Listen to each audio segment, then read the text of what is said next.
From the Sky News Centre, this is Paul Murray Live. Look, we all love James on the Late Debate, but that was sensational. Well done, mate. A great first show of primetime. You catch that. Sunday Showdown with Caleb and us here each and every Sunday night. I had a wonderful weekend. I won't lie. So much time in the backyard cleaning up, and to see something physical that you've done is a good feeling. Lots of time with family and friends. So I'm pumped for a brand new week here on Paul Murray Live. And of course, this week is all about everyone going to their corners about our National Day. The conversation, as always, about Australia Day. We love it. They hate it. But of course, many an organisation in between now and then, well, they've got plenty to say. Wait till I tell you some of the stupid stuff that's coming this Australia Day. Now, the reality is that for most people, of course, they'll enjoy the public holiday. For many people of lots of different cultural backgrounds, they will do something in and around the Australian flag. Awesome. But I love this idea that seems to float around the left, that unless you have the tattoo on your cheek, somehow you're anti-Australia Day. Well, garbage. Of course, it's an opportunity for us to celebrate the greatest country in the world. For whatever reason you think it's the greatest country in the world, and there's nothing wrong with that. But the same people who say that Australia Day on the 26th is problematic and terrible at Invasion Day, do you reckon they've got a better opinion about July 21st? No, it's about a national day that they don't want us to have. Well, bugger them. But sadly, one of the great sports that so much of us have loved over the years, the Australian cricket team, well, they are part of the brigade that are so brave to take on the rest of the world, but so afraid to mark a national day because of what many people say is the cultural difficulties of the day. Now, there is a chance that the Windies could go in 2 days, but most likely they're going to get another couple of days out of them when they play them at the Gabba in Brisbane. Now, the test starts on Thursday. On Friday will be the second day, which means even as bad as the Windies are, they're going to have to deal with playing on the 26th of January, aka Australia Day.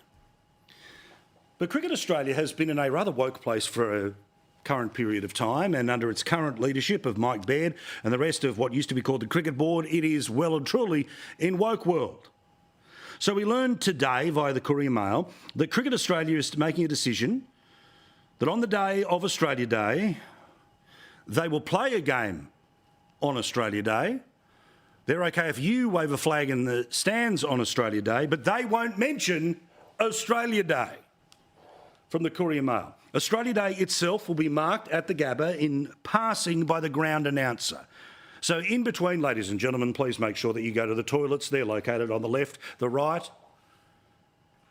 Don't forget to buy your merchandise down the back. P.S. It's a day in a calendar. That's what they're going to do. Cricket Australia is set to acknowledge that the day means vastly different things to different people, which of course is code for they don't want a national day to be proud of.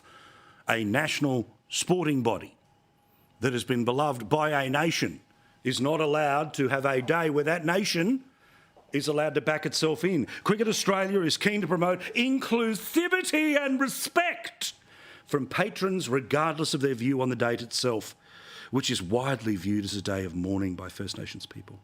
The term Australia Day will not be used. So, Cricket Australia, yet another major organisation that you see, this is how it works. To avoid a pylon on Twitter, the same small group of people who listen to Radio National in the morning and sit there on The Guardian all day and complain about sponsors and who you sponsor all day, it's the same group of people. They choose not to say Australia Day on Australia Day. Now, I get it. The reenactment of the tall ships in 1988, probably tone deaf. In fact, definitely tone deaf. But the idea that happy Australia Day, go Australia Day, how good is Australia Day, on the day where it's actually being marked, and there's tens of thousands of people who come from all parts of Brisbane, Queensland or the country, who all no doubt, to a person amongst them, think this joint is great compared to the rest of the world. Well, do not celebrate it, because it is offensive to the same group of trolls who scream on the internet. Now, of course, for those that are about to run off to the umpire, I'm not saying that about the Indigenous peoples of Australia. Because, you see, their attitude is just as diverse as any other attitude.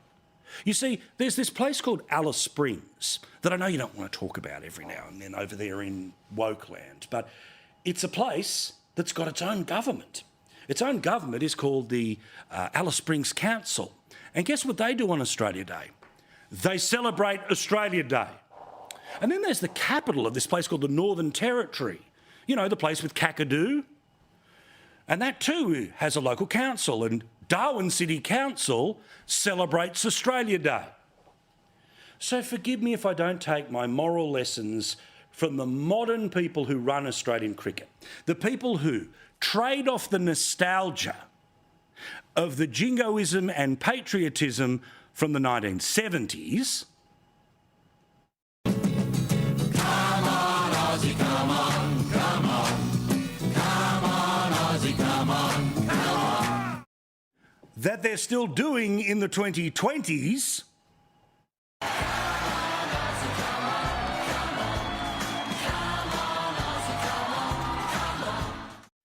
And then tell me the day for Aussies to celebrate their nation can't be mentioned. Speaking of dates, March the 2nd, put it in your calendar. It is the first major political occasion of this year. You see, there will, of course, be the Dunkley by-election, currently held by Labor, has been for the past couple of elections, but a couple of elections before that, it was a Liberal seat. So, while technically, numerically safe, this, of course, is the seat that is based in and around Frankston, in Victoria. It is a mortgage belt seat. It is one where higher than the national average are the number of people that are trying to pay off their homes. These are the people who are right in the middle of the cost of living crisis. Now, the Labor Party say that their candidate will win because she reminds them of the former MP who, of course, passed away due to cancer. Peter Dutton thinks he's got the right person because it's the local Frankston mayor who is very popular and is a perfect example of somebody who should be able to harness much of the frustrations with the current mob in Canberra. But I just want to explain a couple of things to you because you're going to hear a lot of stuff between now and March the 2nd about who should win, who shouldn't win. I just want you to see the scoreboard and how wide the margin currently is. In the 2022 election, when Labor was coming in and the Libs were going out, it ended up, two-party preferred, we've rounded the numbers here, to 56-44. The Liberal Party on that day lost 7% of its vote from the previous election, which was a squeaker for the Labor Party. So if most of the Liberal Party support that was there in 2019 returns, plus presumably some frustration that may well be there with Labor, then yes, there is a chance of this seat changing. But right now, based on the numbers, most likely Labor is in a position to hold on to the seat. But if everything we have read, seen and believed to be the frustrations that Australians have right now, particularly with things like cost of living, then this thing should be tight, should be close. Full coverage and the data, because it's not just about the fee opinions, it's about the data, the size of the task, the latest polling, the demographics. We'll talk about it all so you're not shocked if the government holds onto the seat or it goes walking on March the 2nd. And speaking of the central problem of this government, never fulfilling the central promise of itself as an opposition. Never forget, this was the promise of the Prime Minister. There's no asterisks, there's no ifs, there's no buts. That everything is going up. This was in May, of course, of 2022. Well, right now, the promise was that a Labor government will lower the cost of living. But we all know that didn't happen last year. It isn't happening this year. Oh, well, the headline figures are slightly better than they were 2-3 months ago, and there's a good chance that the economy will get better in the next 6 months. But the reality is that everything is costing more than it did before you hired these people to run the country.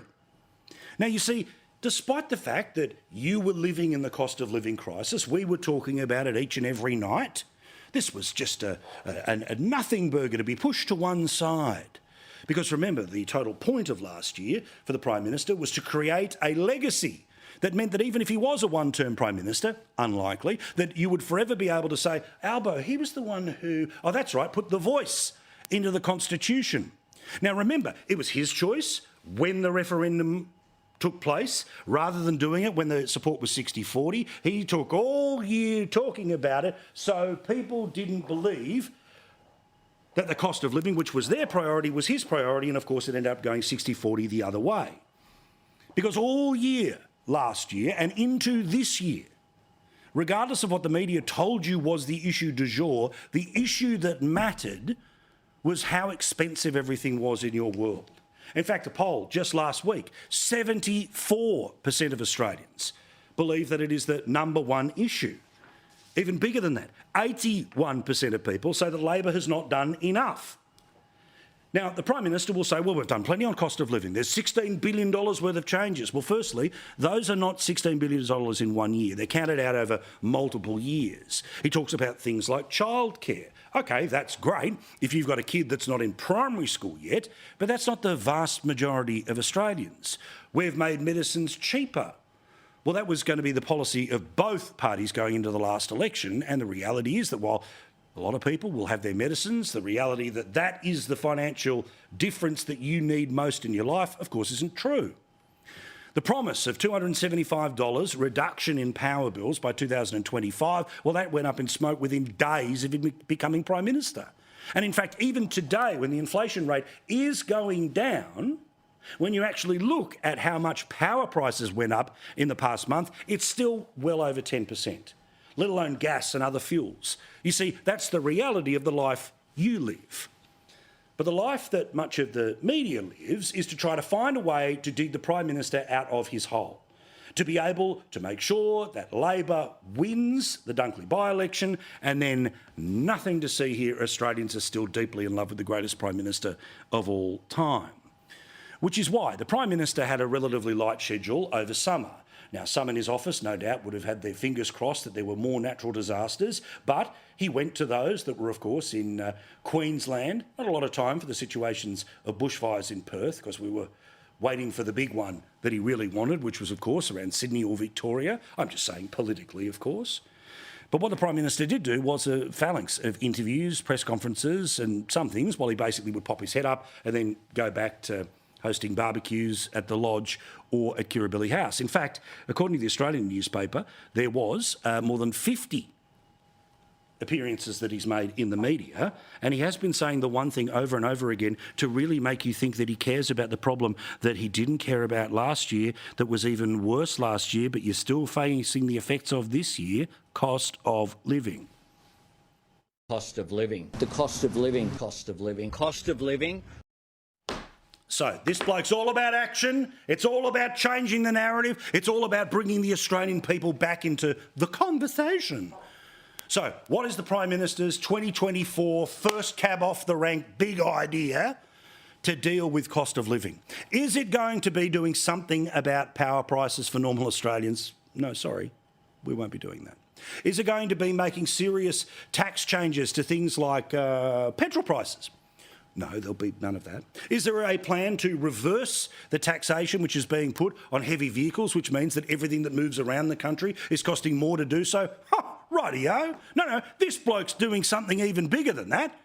To show how serious he is about cost of living, the Prime Minister is going to use taxpayer funds to fly every Labor MP back to Canberra for a chat about cost of living on Wednesday. Now, whether there'll be big announcements and big ideas, all, of course, to win the Dunkley by-election on March the 2nd, rather than to actually change your life, we'll all wait and see together. But how do you think the news covered this tonight? It is not the Prime Minister changing a single thing for a single person. It is the Prime Minister using even more taxpayers' money, on top of the $40 million that politicians paid on themselves to keep themselves in office last year, on top of the millions of dollars of private flights that he has taken in Toto 1, or the old frequent free flyer Miles has done, in order to land closer to his home in Geelong. No, the solution is to call MPs back for a talk fest. The media think, well, breaking news. Ahead of this week's cost of living crisis meeting, we're beginning to learn what the government is planning to do and when. But Labor is tonight balancing the expectation of relief with the reality of an economy under pressure. OK, that's a bit 50-50, but what about the reporter? Is there any subtle things he may do in his package to show he agrees with the Prime Minister's move? Roll the tape. Prime Minister has said there's obviously more for us to do. And after summoning Labor MPs to Canberra for a midweek meeting, there's an expectation the government will do more. Literally, cheer the dear leader. Everything they do is amazing. Look, I've done my best to try to bite my tongue and not swear. They are taking the proverbial. They are playing the politics over and over again. Oh, I really care about this problem. I 100% care about this problem. And to show how much I care about this problem, I won't do anything about this problem. I'll just say this problem over and over again. So that people that are half paying attention will turn around and say, geez, I tell you what that Prime Minister's doing. He's talking about that problem a lot. And if he's talking about that problem, he must be doing something about it. What, the bills have gone up in the past month? Oh, bugger. That's the whole game. And the press gallery, rather than just turning around and saying, couldn't you do this on Zoom? OK, fine, he wants to have a meeting with his MPs. OK, the ones maybe in New South Wales and Victoria, they could drive there, it's not that far, there's plenty around the ACT. But the idea that Labor MPs are supposed to get on a plane from Western Australia to fly to Canberra to sit in the studio audience of a press conference tells you everything about the reality of how this bloke's not dealing with the problem. It's all sizzle, no steak all the time. And the problem is that rather than a media that would call a government out for talking about a problem that they are doing nothing seriously to deal with, means that they are trying to pull the wool over your eyes. Well, that's not the way we play it. It's the way we never play it. It's why we not just look at the man, but look at the ball and the play and the rules and how the game's being fiddled with. Each and every night. We'll do it for you, and we'll certainly be doing it for you this week. Oh, and by the way, while they're doing something about cost of living by spending your money to fly MPs to Canberra to be in the live studio audience for an Albo TV press conference, a pint of beer is now going to make its way towards $15. $15. Why? Because you see, there's this thing called a tax, and the tax which has been increased by this government means the cost to beer drinkers is going to increase. Is it enough to break the bank? No. Save the country or end cost of living crisis if they got rid of it? No. But it's a perfect example. They increased taxes on the heavy vehicle industry. Geez, I wonder why everything's so expensive when it gets to the supermarket. They don't cut excise on petrol. It hits record highs. And now if you want to have a pint or two or a slab, it's going to cost you more. Why? But we couldn't do anything about it. Oh, yeah, and meantime, the International Monetary Fund has said that the government has to seriously take some actions or there'll be more interest rate rises. Now, I know that they told you that because 60,000 people lost their jobs, 106,000 people lost their full-time jobs in December, that interest rates were going to be going down. Well, guess what? If inflation doesn't seriously go down, and I don't just mean the headline number, I mean the huge drivers of it, the billion-dollar drivers of it, the steak, not the sizzle, then there is going to be even more pain for the same people who will not buy the BS in 2024, and rightly so. Now, when it comes to Australians, we're very good at self-medicating for a whole collection of reasons, be they mental health, be they boredom, be they the want for a buzz, be they, geez, but I feel just a little bit better if I drink something, smoke something or take something. The reality is that while the vast majority of Australians don't do any of that stuff to any particular excess, I was drawn to some findings out of a National Health Survey which has popped up in the newspapers today of the Sunday Herald Sun, the Sunday Telegraph and, of course, the Sunday Mail, which shows us this when it comes to booze, that 49% of Australians are drinking at least once a week. 21% of people, like myself, never drink. However, those that are drinking every day, young people, apparently not that many, 50 to 69-year-olds, but then people over 70, apparently you're loving it. You're kicking back good and hard. I noticed, though, that they actually just left out a whole series of demographics there, so I don't know what people in their 30s or 40s did, but according to this, people over the age of 70, they don't mind it, at least once a day. In terms of drugs, the illegal kind, of course, 1 in 5 say that they've used illicit drugs in the past 5 years. 39% say that they've used it in the past month. 68% say that marijuana was their drug of choice. Cocaine was something that 26% of people had tried. An amazing 22% of people, according to this survey, had tried ice. That thing that turns people into superhuman zombies, let alone party drugs, which of course is all code for acceptable drugs, but they're not. Things like ecstasy. And 23% of people said that they have actually missed work because of drug use. The reality about all of this being that there are conversations to be had around an honest conversation about how much Australians use drugs, about how we deal with that. Now, I personally think that it's too generous to put in place the ACT's position, which of course is that essentially it is decriminalised to have any and all of those things that I just mentioned on your person, and even harder drugs. But then there is the position which has produced multiple state members of parliament, which is to legalise cannabis. Now, I've never smoked it in my life. That's not the Bill Clinton-ness of it. It's just me being honest with you about what one advocates for or doesn't.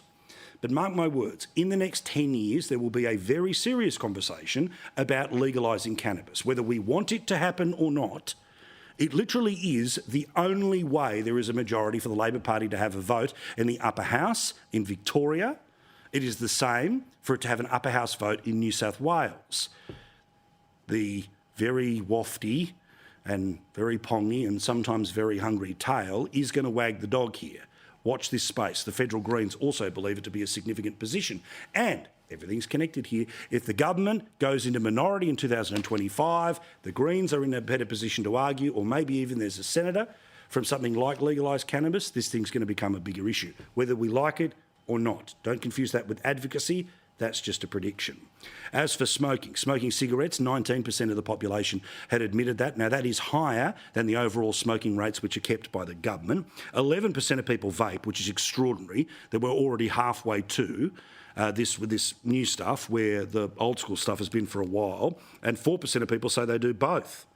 Interestingly, of course, 18 to 29-year-olds, they're the ones that are vaping more than smoking. And then, of course, it's all the way through. But interestingly, what's this? The best part of almost, 8% of parents vape? You're kidding me. Now, as you know, I'm a big fan of club life. My entire adult existence, when I've been able to go to a bolo, an RSL, an ex-services club, you name it, I'm in. I love them.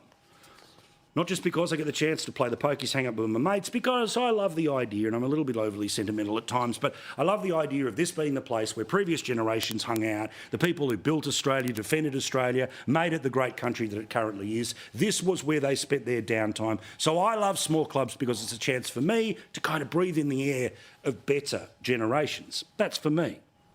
Well, there is a war on small clubs right now. And it is coming on multiple fronts because the people who are in government, the people that talk about government when it comes to media, or the bureaucrats that obviously are the people who often push government to do what they always wanted them to do, well, they don't go to their local club. Every now and then, of course, they may have the ironic barefoot bowls, but they couldn't care less about their local RSL. In fact, for many politicians and their staff, the only time they go to the RSL is for Anzac Day or Remembrance Day, and even then, look, we went to that one last year, so we'll go to a different one. They don't have a huge relationship with clubs. And obviously clubs don't have as many people going through the front doors as they did a generation 2 or 3 generations ago, but they are still important community institutions. And at a time when everyone else is allowed to have their history celebrated, I'm going to pay attention when people go after the history of our country in all of its fashions. The New South Wales government has decided that one of the ways they're going to try to balance the budget is to massively increase the rent for properties that are on Crown land. And that means things like bowls clubs. Now, these bowls clubs, of course, are barely profitable. Most of them running at a loss and finding a way to move things around, but they're not making huge profits because, for obvious reasons, they're owned and run by the members. So how is any bowling club going to be able to put up with a 420% hike in its rent? Well, that is exactly what's happening in New South Wales. Meantime, in Brisbane, I keep talking about this a lot because there are many state and federal seats in southeast Queensland around Brisbane that have gone green over the most recent state and federal elections. So I think there's a very good chance that there is about to be a Green Mayor of Brisbane. Fingers crossed, please not.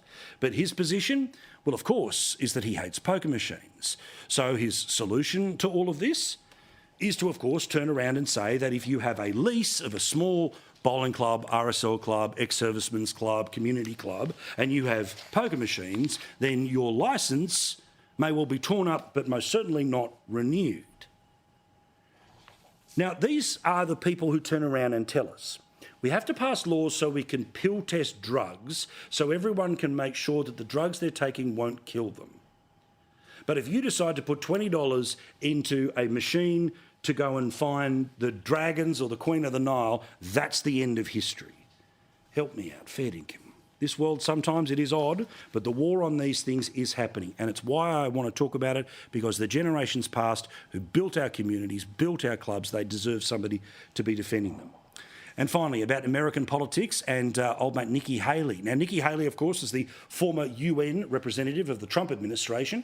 She's also the former South Carolina governor. She has been on the board of Boeing, which means that the YouTube world believes that she's a front for the military-industrial complex, that she's an old-school Republican running as a new-school Republican. So the reality is that she's the devil. Well, there's been some conversation that if most likely she does not win the presidential nomination and Trump does, that Trump should make her his VP. Trump has said today, no. If you want losing candidates who put America last, look, you have people that put America last, and Nikki is somebody that puts America last.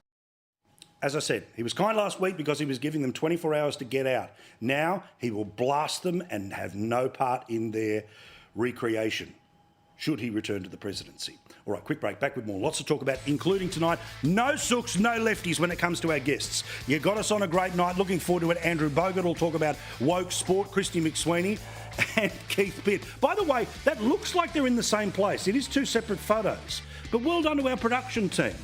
They join us next. Don't go to bed. Just getting started.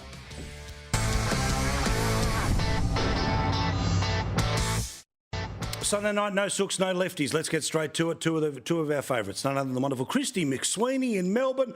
The reason we're in HD this evening, hello, my friend, is none other than, of course, Keith Pitt, of course, who's joining us in Bundy. We'll have a chat to him as well. Kristy, I'm going to start with you first.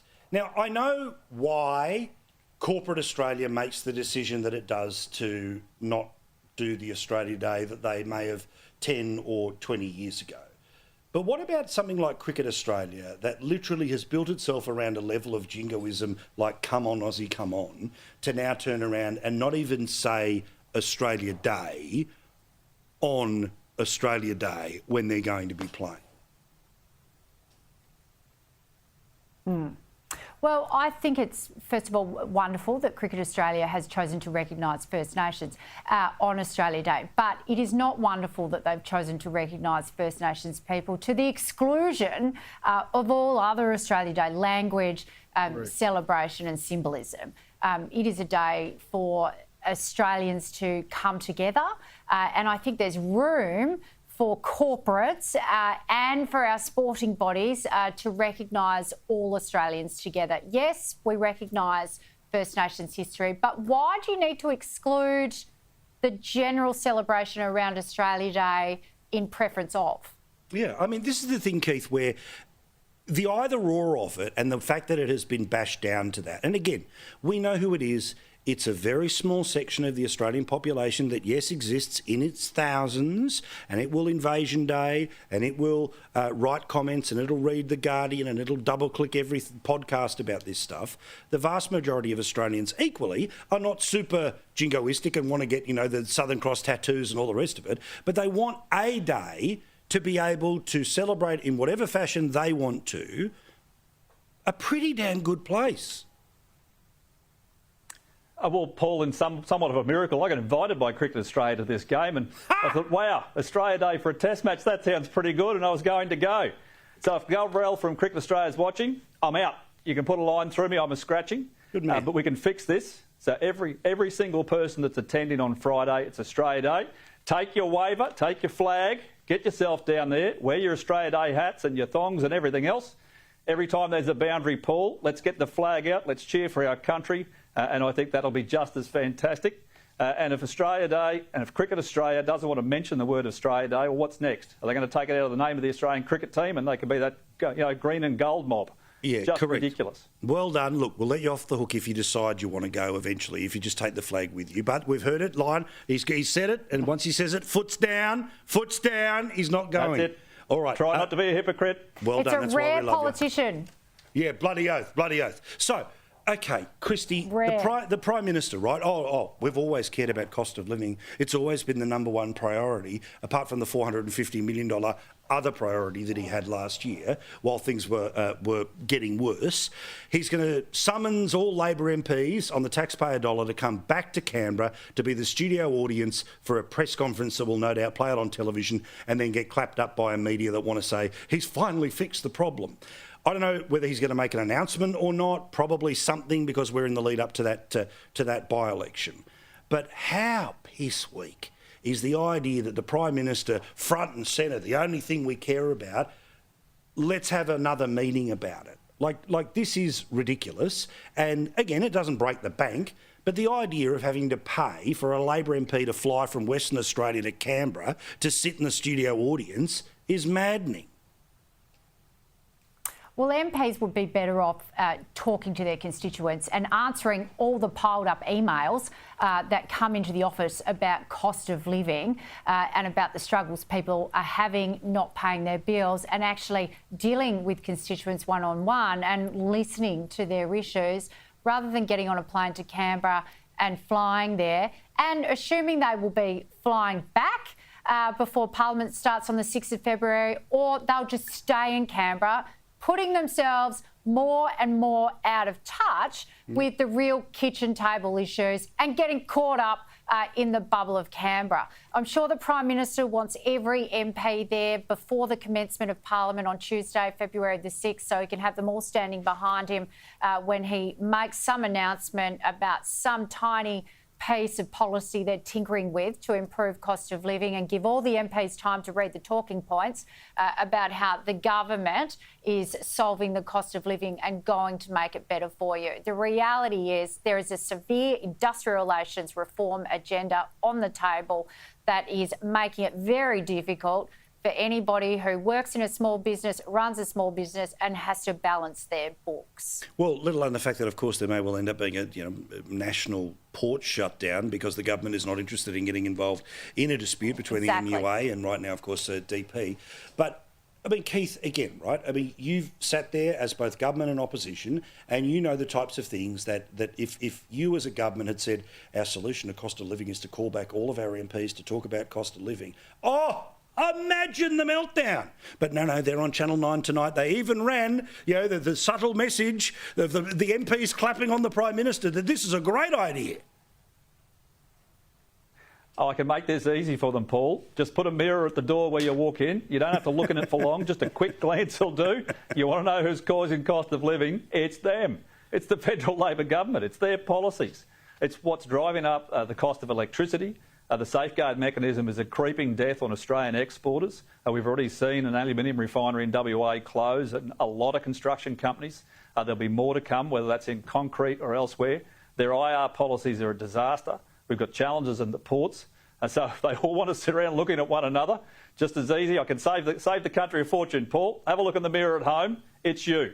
Yeah, the Labor Party are the ones that are driving this. I'm just looking on my emails here at paul@skynews.com.au, as we always do during the program, and beautiful Bree, who's a very loyal viewer of the program, has just suggested here they will end up having to fly back to their homes because, of course, if this is on Wednesday, Australia Day's on Friday, then they fly back for the start of Parliament. So get ready for, double the expenses that don't need to be there. So let's talk about Dunkley and expectations game. Look, reality is that the numbers would say that Labor might be, say, the 51% chance of winning right now, but I don't think that's good enough for the coalition to be able to sort of pretend, we had a bit of a swing and, it was kind of Labor and Labor won the seat.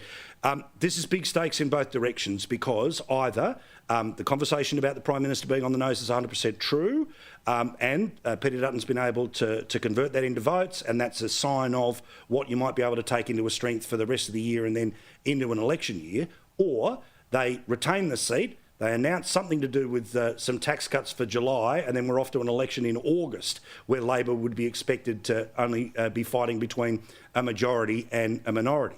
Kristy, what do you think? Look, this is a seat on a margin of 6.2%. The Liberals did hold it from 1996 into the 2000s with Bruce Bilson. Before that, it was a swinging seat, and it's been a swinging seat afterwards. The coalition needs to get a scalp off Labor at this point. But very interestingly, Labor is more worried about this one than Aston. It's come at a time in the cycle where Labor is not facing the polls in a good position, where the Prime Minister's currency is down, and governments generally don't win by-elections. And so they have to win a second one after Aston. And of course, Victoria is the Labor stronghold of Australia. It is where all the resources are piled into from Labor operatives. It is where all the Labor intelligence comes from. It is where the union movement is from. If Labor loses this seat here in Victoria, it points to more problems and deeper problems within Labor than around the rest of the country, just because of the significance of Victoria here. Good point. It sort of structurally ends up becoming a low watermark. Keith, I won't get you to give me the partisan thing. I want to move on to something else here, which is the Bureau of Meteorology. Now, last year there was quite the fuss and fervour that they'd spent tens of thousands of dollars on rebranding. Don't call them the bomb, then do call them the bomb, then it's okay to... Who cares? The reality is that if we actually have a look at this, when it's come to natural disasters, the bomb's warning systems have often been wrong. The agriculture sector, I was reading today, is suggesting that when some of their long-term forecasts are wrong, people end up losing an awful lot of money. Now, again, I'm not suggesting we need to privatise the Bureau of Meteorology, but do we have to have some sort of ongoing performance review? How do we make sure that we have the right information and the right emergency warnings? Because from Lismore to Cairns, they seem to have problems. Oh, there's a long history of disappointment with weather forecasts, I've got to tell you, Paul. But I actually think they've got a bigger problem than that. I had the opportunity to be in Silicon Valley for a couple of days last week, and artificial intelligence, it's going to tip the world upside down. It's both a huge opportunity but also absolutely terrifying. And when you look at where they source their data and how that works and all the things that you can look at really rapidly with AI, I think there's a real risk that AI will take over a lot of the weather forecasts, and there's some of it out there already, which is proving to be even more accurate. I think you'll still have to have a lot of people involved, and it's disappointing, but I think there's a really scary period of time coming up right around the world in terms of people's job security and everything else. Mate, like everyone, former farmer, mate, I'd like the bomb to do better, but I'm very happy that they're there, and I'm happy they've got some of the more modern technology. We can actually get forecast direct-to-phones and all that other stuff now. But yeah, we'd like them to do better, and we've got a big cyclone building off Queensland, so I'm hoping it buggers off somewhere else, to be honest. Yeah, correct. We desperately hope they're wrong about what's happening here. That, of course, is expected to start forming properly on Monday, may well end up crossing on Wednesday. Again, that same area from Cooktown all the way down. We'll make sure that we tell you more about it and get into more details about it tomorrow. Now, Kristy, a little cultural question. I noticed Kathy McCabe writing in the papers today. Excellent music journalist, has been for a very long time. She's always up and with it, but she's also got the capacity to stand back and look at the industry. And apparently, in the past 12 months, we've all loved listening to what we used to listen to. We didn't buy a lot that was new, and certainly, as we know, there are lots of remixes and repackages of the songs we used to like, which end up topping the charts. So her piece today was about how we're kind of holding on to our older music for maybe a little longer than is expected. Kristy, is your Spotify full of the new gear, or have you got just a wonderful selection of LRB and that's it? Well, funny you should say that, Paul, because I wanted to put something on the stereo today to do the housework to, and I'm so old I had to scroll through the 4 pages of YouTube searches to get to something from 2005 and turn the volume right up so I could do a couple of hours worth of housework. And of course, Taylor Swift just keeps re-releasing her albums from years ago, so we don't need new music. Yeah, I'll give you the tip. There is nothing better that screws with whatever music algorithm that you use than when you've got kids. As we know, Asher and Zadie are, 6 and 9, and their taste in music can be very strange sometimes, with little songs about hamsters. Yeah. And then Dad's got, a whole bunch of classic rock. Now, Keith, I'm willing to bet the house that you're a dino rock man like me. That there was a period of time where music was awesome and you haven't listened to anything since. But are you going to surprise me that you're up with it? Oh, I'm going to surprise you, Paul. In fact, I've done my utmost to convince my kids that 70s and 80s pub rock from Australia is some of the best. In fact, I had AC/DC's TNT in vinyl on this afternoon, would you believe? Good. Just trying to educate them a bit. But I did get stuck when they forgot their earbuds on a trip to Brisbane a couple of weeks ago, and I got 4 hours of Taylor Swift. So consider me educated, and they're all looking forward to going to the concert. Yeah, we all get it. There's something in that music where you just turn into that zombie. She is amazing. She is amazing. Isn't she? We all end up falling. All right, 30 seconds here. Give me a bold prediction for the week ahead. Kristy McSweeney, guaranteed, absolutely, bet your house on it. Asterisk, don't bet your house on it. What's definitely happening this week? We are going to see so many Labor politicians, state, federal, local, down in Dunkley from here on in. It's going to be rolling in Labor ministers down from Frankston and Carrum Downs. You won't be able to get away from them. Very good point. Not a sign of confidence, but the sign of panic about just what the actual stakes are here. Keith, bold prediction. Wednesday, they'll spend 2 hours looking at themselves in the Labor caucus, and the cost of living culprit, it'll still be the coalition. I'll guarantee you they won't find the real one. Very good point. Thank you, guys. Do appreciate it. Have a wonderful rest of your weekend and enjoy this beautiful Australian summer. All right, quick break. Back with more to talk about here on Paul Murray Live. None other than the great Andrew Bogut about just how woke sport has become. The great Aussie basketball legend joins us next. Don't forget, send those emails to me. Literally, I check them during the show. paul@skynews.com.au.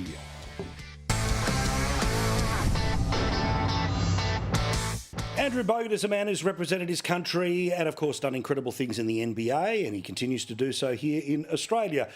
And he joins us, every couple of Sundays. We get the chance to sit back, have a chat about how woke the world's become, and, of course, his podcast, the Rogues Bogues podcast. Great man, how's your summer going? Yeah, not too bad. A bit travelling with the kids and whatnot, but going well. Yeah, don't you love when summer used to be you playing and now it's you just organising the play for the kids? Makes it fun. Relieves your child a little bit.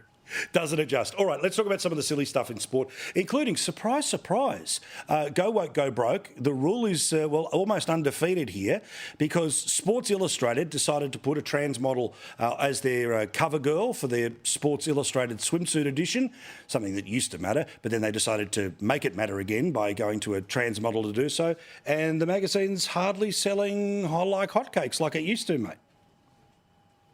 Yeah, interesting. I mean, the demographic that read those magazines, I don't think would be too fond of what was put on there the last year or two. And I don't think it's solely down to the woke stuff neither. I think magazines are a dying breed, but I think the woke stuff has just had the final little cut of the legs and adios, just another one goes down. Yeah, of course, there's financial problems with the publisher as well. So, again, look, you know, I love old school car magazines, and certainly I'm not interested in, the 21st century sort of internet version of tastes when it comes to those. So I can understand, when they muck around with the mag, but there we go. Now, tennis, which of course is on no other channel and nobody else can access it right now, but something that has been noticed is that they've changed a little rule where people, rather than having to wait till the end of a game or the end of a set to be able to get up and go and get an ice cream, well, they're able to go and do it in the middle of the game. Something that's been noticed by players. Have a look. Oh my God, this is the wokest one. How many years have we been playing tennis? And then all of a sudden they spring on us that they can come in between not even a sit down. So it just disrupts everyone's rhythm. I mean, if someone's walking at the back and you're throwing the ball toss up, it's impossible to see it because you've got a moving person behind it. I just don't understand why we would do that. I mean, we're out there working, like that's our job, we're tennis players. We don't come in and storm into an office while someone's in a meeting. Now, I'm not entirely sure what's woke about this, but I agree that generally speaking, the whole machine that is the Australian Open is rather woke. But, Andrew, I've got to say, there must be part of you that's slightly amused because there's nothing but movement behind you when you're trying to take a shot in basketball. But what do you think about, basically, the concentration is fundamental in a sport like tennis and crowd movement disrupts it? What do you reckon? Yeah, I mean, playing on the road in the NBA, I struggled some games in different arenas with the depth perception through the backboard, which is glass. So some arenas felt closer, and you can see a bit more of the movement, and some you couldn't. So I definitely noticed that some places, but we have to deal with it. But if it's a rule they've changed in tennis, I don't understand why they've changed it and what reason. What's more work is I was watching the game earlier today, and they still don't have the Russian flag up for Russians. No, it's stupid. It's just blank. It's just like, what is going on here? It's just insane. It's absolutely insane. I'm sure you've had to do this to some degree with your kids or their mates. I certainly have with mine, and mine are really little kids, where they go, well, why is the flag not there? And you go, well, am I really going to explain all of this, or am I just going to say the people who run the tournament don't like Russia? I just decide it's the easiest thing to say. I don't want to get into geopolitics with my 6-year-old. Well, that'll show them, mate. We removed your flag when you represent your country all around the world. Learn your lesson. Yeah, please. That's it. We're done. And what about the idiot in the crowd who decided to yell out, get vaccinated to Djokovic? Here is part of what he said, and I love the response from Djokovic. 4 match points. Please.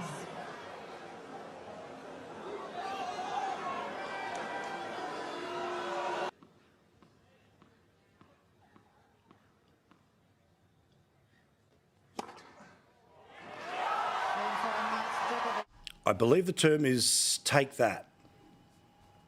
Well, if one video clip encompasses Melbourne, Victoria, my home state, it would be that. In 2024, people say, he was just trying to put him off, he was taking the piss. That guy would definitely be on his 9th or 10th booster as of today, I'd guess. What do you think? I mean, again, this idea that somebody thinks that that's the thing that you have to yell out because, I'm so woke, I'm so... You're right, it is kind of sort of peak Andrews Victoria, but that lag does roll on. Hindsight's a beautiful thing, Paul, and I think knowing everything we know today, in 2024, I think Novak was probably the smartest man in the room. I don't disagree. All right, last one here. So the LA Clippers basketball team are trying to build their own stadium. Normally they share the same one as the LA Lakers. The technology that they are thinking about for this stadium seems amazing. Roll the clip, because they're going to cut ticket prices for people who cheer all the time. Have a look. You get up, we're going to know that you stood up. As long as you want us to, you've got to give us the permission. We'll know that you get up. We know that you cheer. We know how loudly you cheer. If you're good on those things, we can give you little discounts around the shop just to reinforce that excellent behavior. I know the reason he's wearing a helmet is to do with the building side. It's a weird look out of context, though. I will say that. How would you feel if the fans around you get, their ticket price is linked not just to demand, but to how good they are as fans? I love it. They can do it with technology. Barmer's a gun as well. I love his energy and his passion. But I'll give you one, Paul. I started this. This is an exclusive for you all. Let's go. I started this in 2009-10 when I was with the Milwaukee Bucks. We had some lower crowd numbers. We were averaging about 10 or 11,000, trying to get it to 18,000. So the arena on a lot of nights when it was snowing outside, was cold, so people wouldn't come to the games. So I bought 100 lower bowl tickets, and the only rule was you got them for free if you just made an absolute fool of yourself, yelling and screaming and chanting and creating an atmosphere. And it ended up being its own legs. It was a part of the crowd. They were heckling the opposing team, and it was awesome. So I'll take a little bit of credit for that. Now it's just gone the AI version of that. Yeah, everything is old is new again, and you were the one who had the idea first. So does this mean you get to claim a little bit of... This means maybe... Royalties. Yeah, hang on. Watch out. That bloke's... Maybe that's why he's got their helmet on, because people like yourself are going to say, hang on, I had the idea. Right. We love you, mate. Talk to you soon. Look forward to talking all year. Appreciate it. Thank you. How good is he? Andrew Bogut, of course, legendary basketballer, straight shooter, and the way we love them here on Paul Murray Live. Quick break. Back with more, some sad news for fellow Holden fans today.